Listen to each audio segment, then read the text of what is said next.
Nexus 2 avtomobilini olib qolganmiz. Sons Euro. 160 ming probeg. Radnoy. Avtomobilimiz moyrasi o'tib qolgan. Shu sababli olib qoldik. Motorlarini ochib oldik.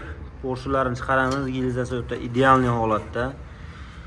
Bunda kolsalar zamin bo'ladi. Salnilari, klapan salnilari zamin qilinadi. Garantiyasi bilan qilib beramiz. O'ta sifatli, chiroyli qilib ochish boshlandi. Bu tomonda galovkasi. Galovkamizni qaranglar, o'ta og'ir holatda, ochilmagan. 160 ming, 150 ming probegda ochilmagan.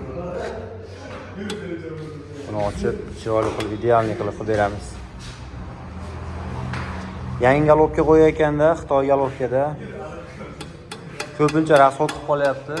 Rasxod qilib qolishining sabablaridan biri shu направляющий ushlab qolyapti. Yangi galovkani qo'yishdan oldin shu направляющийning ichini bir qator sverlovda yurgizib, keyin qo'yishni tavsiya qilamiz. Bu eski holati yig'ilgandan keyin yana yurgan holatini ham bitta qo'yib ko'rsatamiz.